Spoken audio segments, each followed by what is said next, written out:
Hello, viewers. This is Dr. Aijaz Qureshi from Toronto, Canada. With today's Daydreamer Show, we are going to talk about all the daydreaming and dreams and how to create them and what is dream creators and things like that.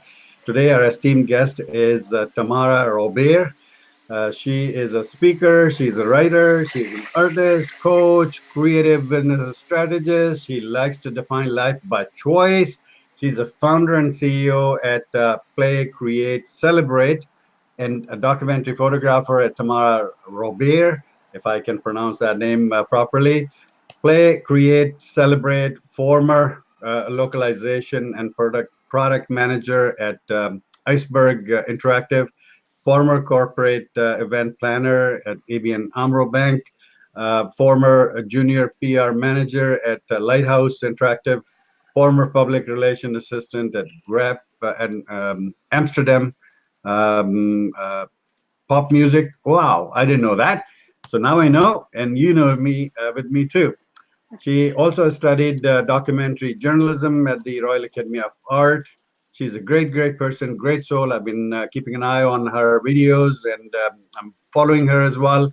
Let's welcome our esteemed guest, Tamara Robeer. Hi, Tamara, welcome thank to the show. you. Thank you for having me here. It's such a pleasure, and I'm so appreciative for you spending this time with me here and with everybody who's watching. It's a great pleasure to be here and joining in from Paris today. So Awesome. Yeah, viewers, you must have watched the video. That's a must-watch video. Let me tell you, this is the first video created in the show of the Daydreamers show history that one of my guests has gone out of the way and created a video about herself to be on the show. So I'm really honored. Thank you so much, Tamara, for doing thank that. you too. It's It's a really a pleasure. pleasure. So about Amsterdam, let's talk a little bit about yourself, who you are. Then we're going to dive into the topic, our topic. Let me tell you, Amsterdam. I have very close relationship with Amsterdam. When I flew from Pakistan, I'm originally from Pakistan. I used to work in US, so I used to be 15 days in Pakistan, 15 days in Houston, shuttling back and forth. And Amsterdam, I used to fly only KLM. I would not fly anything else but KLM. And at that time, those were the good times when we flew. They would do a stopover. A limo will pick me up from the Schiphol airport, take me to the downtown hotel, five-star hotel, give me 200 guilders spending money, free stay, free dinner, free sightseeing.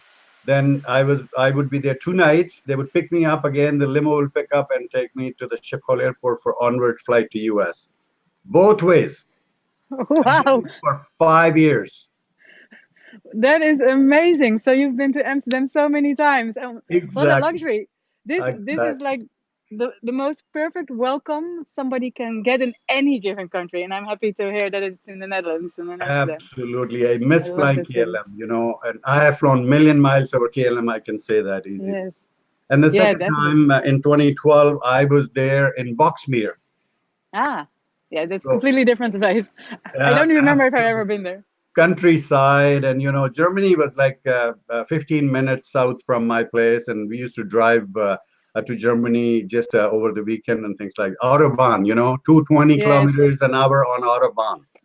Awesome. yes. It's So let's amazing. I used to do that as a kid with my father when we went on holidays. Maybe not 220 because I think my father was a bit too careful with his kids in the car. But we got 180, 200 kilometers German highway autobahn. Yeah, I've got fond memories of that, I definitely. did 220, so One great. day I hope to make the 222 on the Dutch German autobahn. It's a perfect place to do that, for sure, Absolutely, definitely. absolutely. One should do it in a lifetime. Absolutely, this is must do Yes, something that people should do. Okay, yes. let's find out who is Tamara Robeer and how did you get here where you are today and what you do today. Well, every single time somebody asks me who's Tamara Robeer, I feel like I have an identity crisis and I want to like get out of No, no, no, no, get you're not. out of the No, space we because all know there you. there's so much going on. And at this moment, I I basically follow my heart. I do exactly what it is that I love to do. And every single day I make the choice to just be busy with these things. And that is, as you said, as you introduced me, speaking, writing, a lot of coaching, a lot of creative business strategies, and a lot of travel because I absolutely loved it. And it hasn't always been this way. It has not been this way for a very long time. So I remember I was just out of high school studying actually business studies. And I think I studied it because everybody was studying business studies. And I loved the idea of international business, of traveling all over the world and being all these places. And halfway the studies, I thought like, what am I doing? Right? It's something that looks really good on my resume to study international business. And when I'm done, I've got this really good, cool certificate, but I didn't really like it that much. And I went to Spain for an exchange, the one thing that I was really looking forward to, but I was totally depressed when I was there. So not really enjoying it because I was doing something that wasn't close to my heart. It wasn't aligned with who I am and what it is that I wanted to do. It was what I thought I needed to do in order to be successful or feel successful or to fit in society, and in this case, Dutch society. So by the time I got back, it took me a year longer to finish the degree because I disliked it so much. I became very slow and I didn't do that much. And I became quite depressed and didn't fit me. So I started working at this music company you spoke about, and at least writing my thesis, my bachelor thesis about the music industry. I thought like, okay, right, what is the one thing I can do right now to at least finish the degree, because I paid for it for already for 4 years. I was almost done. I was like, I'm not gonna quit this just before this bachelor thesis, liking it or not liking it, I'm just gonna do it. But how can I make this as much fun for myself without giving up? So I wrote a thesis for this music company, which was organizing all kinds of events for upcoming artists. And it was amazing. It was really cool. And then at the moment I felt like, this is really nice. So I want to work with creative people, but I'm not a creative person myself. Basically what I was saying, I'm scared to be creative because what I think is that people would dislike my art or dislike the things that I create. So the safest space to be in is just to associate with creatives and with artists and with music, but not be one. That at that moment was the safest place. So I went on and I was dreaming, literally daydreaming at one time. How would it be to work in the video gaming industry? Because I had a friend who was playing video games and stuff like that. Sounds really cool. I knew nothing, really nothing about the industry, nothing. So at one day I finished that degree and I was searching on the internet for a job, and I found a PR and marketing job at a publisher of PC video games in the Wow. city that I lived in. And I thought like, really? Is this I didn't know anything about video games. I just knew like I asked for this once, like 3 years ago. Cool, let's apply and see. And they hired me. So I felt really illiterate because I didn't know anything about the industry. But I worked there for 4 years and it was amazing. And it was an international company. So I thought this is really nice. It's international, it's creative, and I can use my business study here. What else can I dream of? What else do I need? Nothing. Well, what happened was that my PR work went well, and there was a graphic designer at the office. And I always agreed with him. But my boss didn't think that what I was putting in was very valid because I had a business studies. I didn't have a design studies or art academy. So whatever I was bringing in wasn't having that much value. And I felt so annoyed. Like, no, no, no, no, no, this isn't right. And the art director and me always agreed with each other. And I started feeling again like I was feeling in business school. Something isn't right here. It's just not clicking. What's happening? And then I remembered that when I was 11 years old, I was dreaming about going to art academy, specifically dance academy. But I didn't do any jazz or ballet classes. I didn't start from 3 years old. I didn't do anything of that. And by this time, I was somewhere beginning, halfway 20s, 25, 26. So I felt like a little bit stiff. This dance academy is not gonna work out. But art academy, I went like, I don't paint, right? I don't sew clothes. I don't make statues. What the heck am I going to do at art academy? So what I wasn't thinking about was I was dragging around with a camera for years already, just for fun. And in the meanwhile, the company I was working for went bankrupt. So I had no choice. My father passed away, and I was literally sitting on this planet going like, what's next? And then I started following a photography course first because I was too scared to not be good enough for Art Academy, because I had this high vision of people who are on Art Academy that are really creative and really cool, and my self-image at that moment wasn't reflecting anything of that. So it said nothing about my creativity, but I myself was not believing that I could be able to produce anything as that. So I did a photography course first, and it was at a quite high level institute, and they accepted me after the course to the institute, and the level would be exactly the same as Art Academy. So I started scratching my head, like, this is interesting. They uh, accepted me here, but it's not labeled Art Academy, so this is safe. So then I thought, like, what would happen if I at least give myself the chance to go to the open day at Art Academy? Now, I remember I was nervous. So I went in like this. I didn't even check half of the building because I was just too nervous to check anything. I went to the photography department. I spoke literally to two people. I think one teacher who was sitting there and sharing about the curriculum, and maybe one student. And the friend who was with me was like, come on and talk to all these people. But it meant so much for me. It was so important that I was so afraid to just speak to anybody. I thought, like, I just need to know that I want this. And I don't want to hear anybody tell me, no, you're not good enough. You're not going to do this. But somewhere inside of me, I just knew it. I could feel it. This is where I want to be. And it was it wasn't in Amsterdam. It was in The Hague in the Netherlands. And it was the place that I was born, and also where my father was born. And somehow, and it was one of the best art academies in the Netherlands, at least for documentary journalism photography. So I went back. I did the assignments that I needed to do, and I applied for part-time studies because I didn't have any more time then to study this part-time instead of full-time, which would. And I went back, and I saw all these portfolios of all these people next to me, and they were good. They were really, really, really good. And I think I completely messed up the assignment. But the one thing that I did do well was that I brought in photographs that I made of my grandmother in Romania and my trip there. And it was a really heartfelt moment. I wasn't busy with trying to be creative. I wasn't busy with trying to be good. I wasn't busy what anybody was thinking about it. I just observed and photographed and felt into what was happening at those moments. And those images became really powerful, and they saw my talent there. And all the other assignments that I did was basically me trying to comply to the assignment and trying to be good enough to fit Art Academy. And they accepted me, and out of 600 people they accepted 60 full-time and 30 part-time students. Wow. And that was, I think, in February, but we were starting school in September. I didn't dare to tell anybody that I was actually accepted because I was so afraid that the day I would walk into this art academy, right? By the time I was 28 years old, right? And the dream started when I was 11, that I was so afraid. Okay, I walk in, and then somebody is going to tell me, sorry, ma'am, we made a mistake.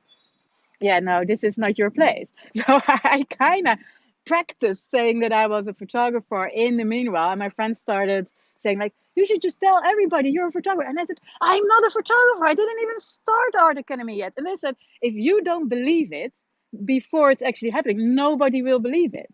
So I thought, like, okay, cool. Like, okay. So I started practicing, like, I'm a photographer. And I remember I was one time a really big sort of gala event, and there were quite some, like, important people there, and they asked me, like, okay, what do you do? I said, well, yeah, I'm a photographer. And he's like, where's your business card? I don't have one. And where's your website? Yeah, I don't have one either. He said, first thing, say hi, I'm Tamara Robeer and I'm a photographer. And second of all, make sure you have a card. I stood there. I said, yes, sir, I'm gonna do this. So 20 minutes later, one of these big sportsmen of the Netherlands comes in. I think he does one of these martial arts stuff, but this world championships. Walks into the room, appears to be a friend of the guy I just spoke to. So he says, hi, this is Tamara Robeer. She's a photographer. And I went literally biting my tongue and biting my lip. Hi, I'm Tamara. I'm a photographer. Yes. And I started practicing believing that I actually am a photographer.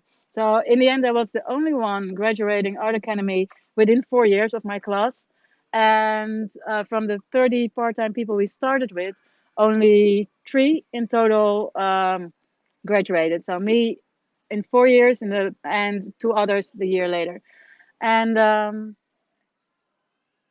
it was an amazing journey. After that, I didn't want to touch a camera for a long time, because then what I learned was that art academy is also just a school, right? It's just a way of people looking at a specific format. And me, my little part somewhere in the back of my head that still thought I wasn't good enough to be with all these artists, which was weird because I was actually studying there for 4 years, was still trying to comply to the rules of the art academy, because that was what you do in order to get your degree. So I didn't Right. photograph, and I didn't touch any of my cameras for almost 8 or 9 months. And then later on, I started picking it up again and slowly started photographing the things as I want to do, with all the knowledge, but now applied with the same freedom of me just showing up as I am, um, because I had the skills. I learned everything there. It was ingrained in me, became an integral part of me to do these skills. And I connected back to the video gaming industry, and so I started photographing events for the video gaming industry, because that I had friends there and stuff. And before I knew it, um, my friends moved from the Netherlands to Paris, actually, and they organized for one of the bigger video gaming companies in the world, the biggest event in the world in video gaming. So before I knew, I was flying over the world with my camera, getting paid big money, driving around in a limousine to photograph these events. And I thought, like, how on earth did I do that? It's really cool. I'm actually getting paid to do all of this. And in the meanwhile, I loved it, and I started traveling, and I didn't want to be at one place. So while doing that, I sold all my stuff. I sold everything that I had. I thought, now it's time for a new challenge. And every single time a new dream comes up, there's always something in our mind that says, oh, are you sure? And then I remember the story about believing, right? Are you a photographer? Yes. So say that you are it, believe it before it actually happens. Because when we are inside of ourselves, when we believe it, if I can see it, if I can dream it, then only the outside starts coming towards me. Then so the outside will start reflecting and I start manifesting it. But the other way around, I tried that too for a very long time, never worked. So now, and that is what I mean also by design your life by choice. It starts first in your mind, Yeah. first in my mind, or in yours, or in anybody's watching. And I guess the biggest hurdle that I encounter is that people don't believe they can. As soon as you ask them, what are your dreams? It's the allowing of something big into your mind. Like, that is the first step. Can I allow this thought in my mind? Can I actually dream this? And if I have this thought, like, maybe my family, my friends, everybody calls me crazy, or when I look around, my circumstances don't look like I can do this. And like, I'm born in the Netherlands, but my circumstances weren't good either. My family didn't have any money. Um, my father was an alcoholic. My mother came from Romania and was born with illiterate parents with literally no money whatsoever. They were living in a basement of a kindergarten, so there was no actual money there either. And in the Netherlands, like, the family home wasn't the most pleasant because of the alcoholism there. And at school, I was the weirdo, so I didn't really fit in. There weren't always that many friends.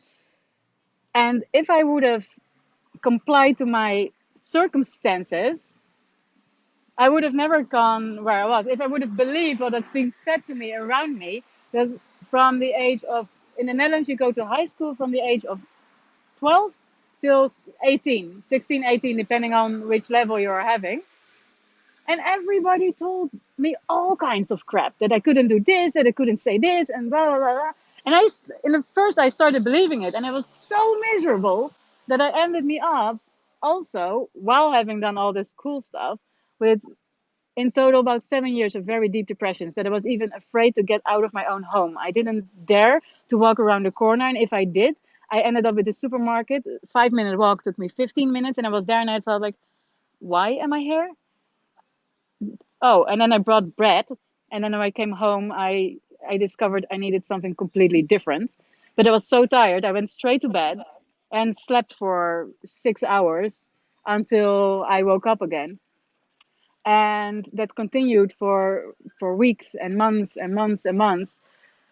And then I thought, like, my worst nightmare already happened. I have no friends. I'm unable to go to school. I can't go anywhere, right? I'm terrified of people talking to me, because what if they would say I can't do this, right? And I had no access to any dream in my head anyway, right? So the first step to actually take was just to be able to go to the gym or to have a coffee outside with a friend. That was already a really big accomplishment at that moment. And if I managed to get up in this place, right, where nothing is there anymore, I hated it. I hated it. What's worse than this? What else can happen? I went like, well, if this is it, if this is what life is supposed to be, like, I'm not buying it. I'm not buying that this is why we're here on this planet for. And so I started training my mind and believing and believing and believing it. And maybe that was the reason why I went into Art Academy like this, right? Still a little bit terrified, like in, out, not speaking to anybody. Later on, I found out that the people were actually really nice and they were really cool. Even the teachers, including everybody, were really, really blessed people. Awesome. And so now I believe I can create anything I want, and that is how I set up the company called PlayCreateCelebrate that I'm running now, which basically is teaching a lot about how to stand in your own power and all the mindset tricks and tools and things that I learned along the way, and how to clear up your environment, and yeah, like many other stuff. How to show up authentically, right? It's about creativity, authentic self-expression, conscious business, and basically all the tools somebody needs in order to go from, yeah, I got a cool idea and I want to go to actually accomplishing it. And it's amazing, and I believe I can, and therefore this comes in. Yeah, And you can definitely, yeah, Tamara. You can definitely you can, and what a great story! Really, I'm really touched by your story. thank you. And the way you told, and I mean, you have been candid about yourself. There is nothing hidden about you. You didn't hide anything. I mean, you told us your real life experience, and I always say that to be something, you have to act that something, right? Yeah. So to be a photographer, you have to act like a photographer, right? So don't do this and then walk in, right? Do this, right? Go off in all directions. Yes. Yes. So that's awesome, really. But what is a dream? I mean, yeah, we dream every day when we go to bed. We dream, right? And then we see ourselves somewhere in those dreams. And like sometimes I feel like I'm a prince and riding a cart, a horse-driven, multiple horse-driven cart, and I'm flying and doing this and doing that. But it doesn't really happen. So that was my dream last night, right? How Well, these it dreams? happens How can sleeping. how can how can these dreams come true that I see while I'm sleeping? Yes, it's like a dream can also be called, I guess in my book, a desire. And then the question is, to which desires are we listening to? Because often there's a lot of ideas from outside put into us, right? It's either one of our family members said, it would be really cool if you take over the family business, or you'll be successful if you become a doctor or a lawyer or anything. It depends on which situation somebody comes from. And then we form these ideas in our mind that is what we should be doing, right? So then that becomes the dream or the desire or the idea of what we're going to do. And then I discovered, right, because I had that set of ideas too, and I was following them, and they didn't make me very happy. Actually, they ended me up sleeping on the couch, not doing anything, right? Depressed. And on the other side, there was this intuitive calling, something, the words that your heart speaks. And usually we call that there are desires that come up that bring us so much joy and pleasure. And when we think about it, we smile. And then the first thing our mind does is, no, it's not for us. No, no, no, no, no, no, no. Just too good to be true. I That's right. can't do Yeah, this. Yeah. exactly. Right? Too good to be true. Because then you look outside, right? And you see maybe you have a bicycle in front of your home, or maybe not even that. There are two cows who need to be fed. in the around the corner, and you can no, this isn't it. So then we discard that, and then we visualize things in our minds. So basically, for me, there are like two type of dreams, and the things I visualized in my mind, which were kind of outside information put in, and then the things that I visualized in my heart, and that I was too scared to tell them because they are so vulnerable. They are so close to our heart, and usually it are things that are completely not in line with how our environment looks or what we're doing at that moment. So as soon as we kind of speak, or at least that was my, if I would speak what was in my heart, most of my surroundings and my friends go, yeah, you, of course, huh? And I go like, oh well, then maybe this is not it. I, oh, all my friends think it's stupid. Yeah, but I want to become a sound engineer. And I remember when I was done with my business studies and I said that I wanted to go to art academy, all my friends, literally all my friends said, huh? What is that for a weird combination? Art doesn't make any money. Art does not make any money. Another belief, it doesn't make. Is that true? And I thought, do you know what? I've got something that's useful. If I terribly fail out on this whole art thing, I'll just go back to the office. I tried, failed, because once I went on the path of highest excitement, then I never come back. So a dream for me, concluding, would be something that is in your heart and is something that sparks your joy and excitement. If it doesn't spark immediate joy, smile, and excitement, and it doesn't come from your within, it is not something that is from you, it is something that's being put in from the outside. And it might be that it's partially right, it's have from the outside, and you just need to kind of allow a little bit more of that into your own space in order to start feeling it. And then I wouldn't recommend to start telling that to everybody you know, because the one thing that I discovered, which kills dreams, and it is not with bad intent, is that your friends love you as you are. As soon as you start doing something that they are not used to be around you, it's not about you. It's about them. They're afraid they're gonna lose a friend. Right? Which of course isn't true. You're just gonna do something cool. But that is how people feel. And your mother, her role on this planet is to keep you safe, which means that you have a roof over your head, that you're fed, or depending on if you're men and women and where you are from in the world, it has different qualities. But everybody's mother, no matter if you're from Asia, from Europe, or from the United States, the role is to keep you safe. So any weird idea will, in the first instance, with any mother, trick a little bit of fear. And most fathers do the same thing because they have the same job. So finding people who have a similar passion, either online or one friend or in your city or go to a club, right? If you don't have a lot of access to internet or a very broad network, there might be a club somewhere around you with people doing the same thing or something, right? And slowly starting to believe that you can be that and start writing it down. I am a photographer, I am a painter, I am a developer, I am a lawyer, I'm a doctor, I'm a great mother. Right?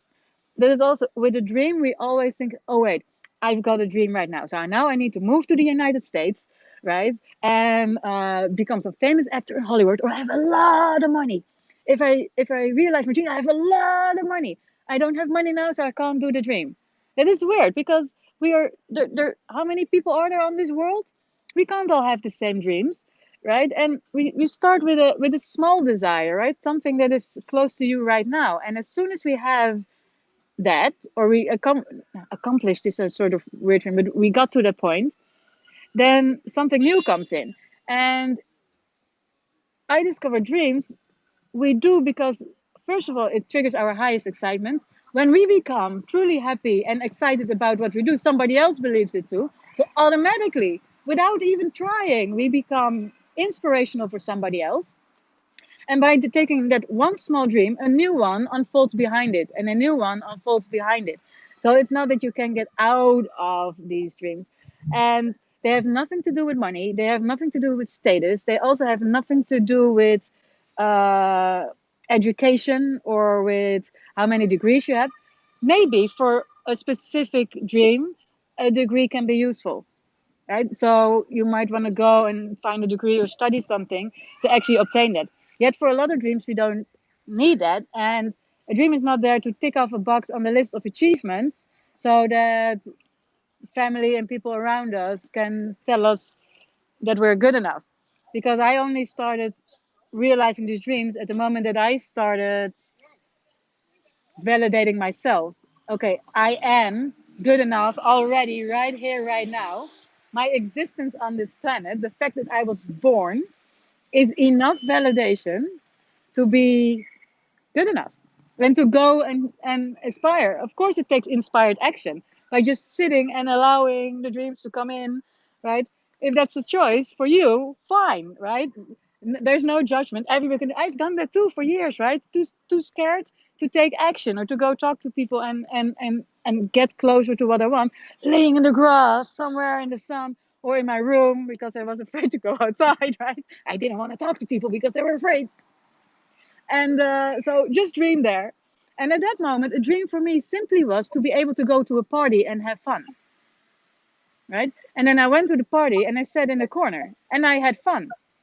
So there was, right, check that. I got this one. And then the next one was like, how would it be if I can actually talk to people or be the right, an entertaining factor at this party? I started talking to people. Oh no, if I say this, they don't respond. No, this wasn't good. Let's try something else. Well, Awesome, awesome. That's great. That's great. So dreams, you have to really see your dreams with your eyes open so that they can come true. So, how is the Dream Creators program that you have created is really helping people to come out and create their own dreams? it's it's kind of like creating a master plan. I hear myself double at the moment. Is there a sound? Let me mute myself, and then you can go ahead talking. Oh yeah, maybe that was it. Perfect. So like every new project I go into, every single new dream I get to, like I discovered I do need kind of a master plan, like an idea to get there. And I also discovered within myself that there are either two issues. Either I had too many ideas, a lot of ideas, and I didn't know where to focus on one and to make that one, get that one into reality until I focus on another one. Or I kind of realized something. I had something done, but I was like completely unfulfilled with it.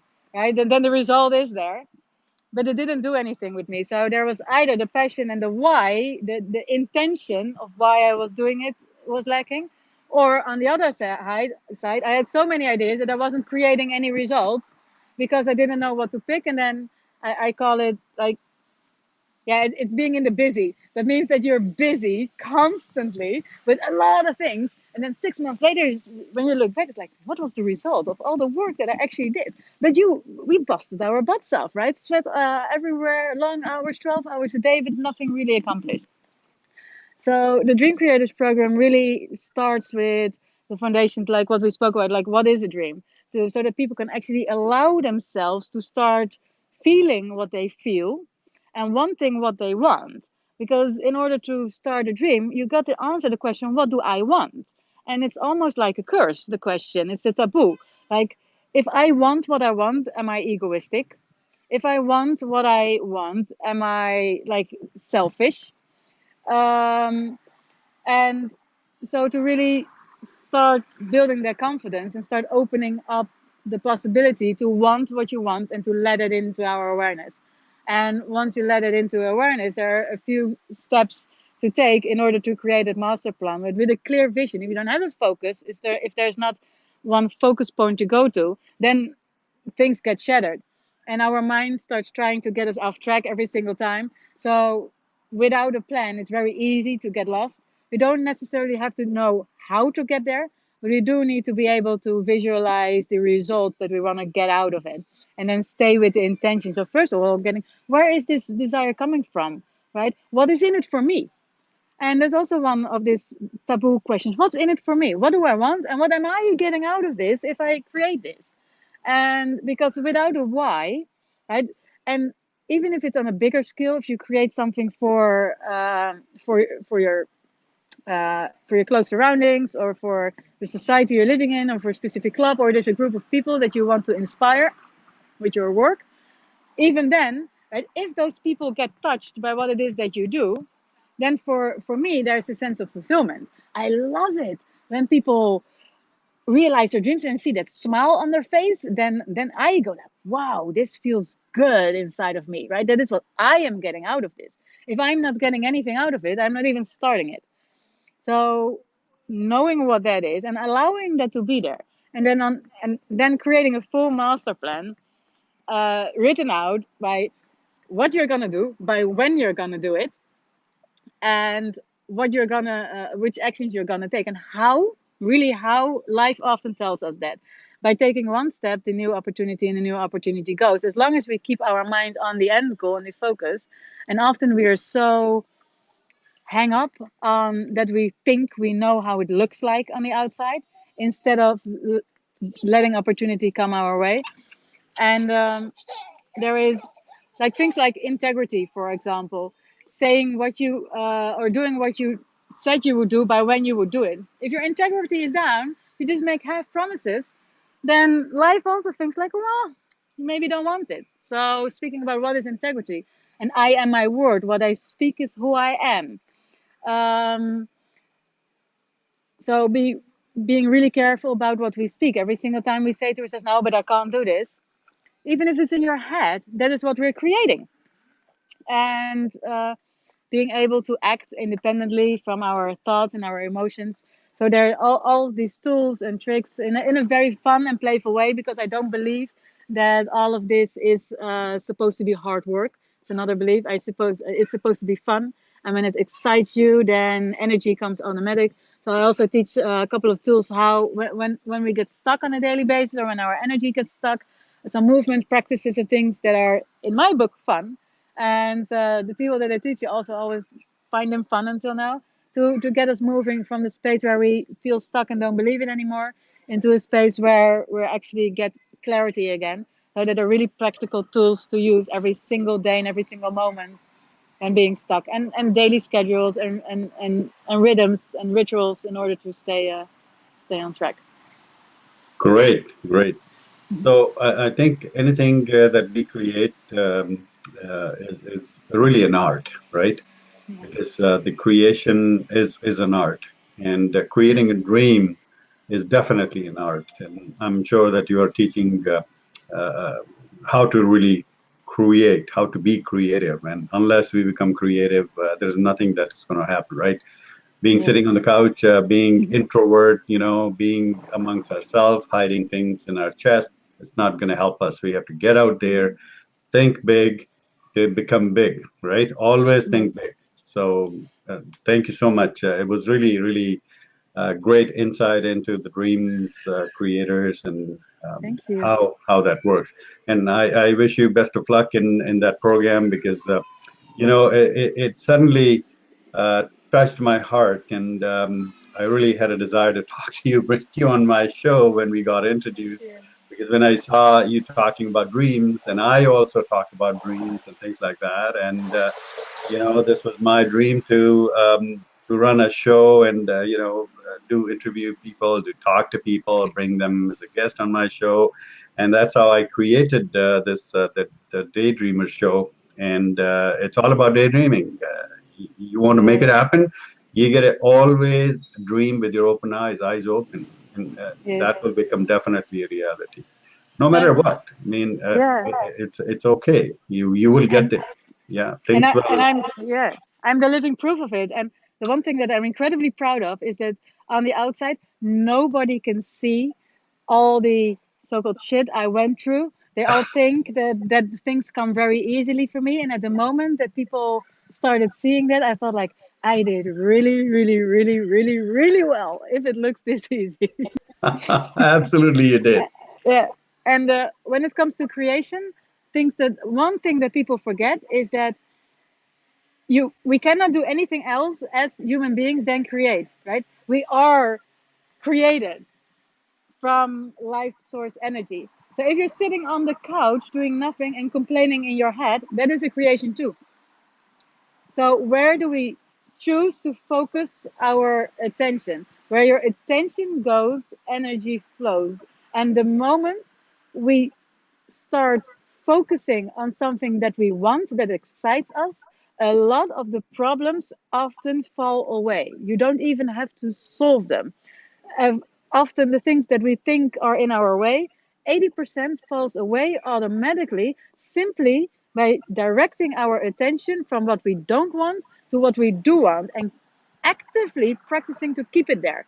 Not even going for the dream, but actively practice to direct our attention every single time we notice, like, oh, I can't do this, or I'm doing nothing again. Okay, start daydreaming with your eyes open again. Now the other side, just do that. And the other 20% is simply skills. That is about it. So where your attention goes and where your intention is, there's where the energy flows. Awesome, awesome. We had a few comments. I really didn't get a chance to respond each and every I'm sorry. one, but again, I kept putting little comments in there. Love you all. Thank you so much. It's really pleasure. I really appreciate the participation from both sides. From your side, Tamara, so I thank you for that, and then from the viewers' side as well. So thank you so much, viewers. It has been really a pleasure to be around all such wonderful souls, wonderful people Yes. like you guys. So thank you so much. Yeah.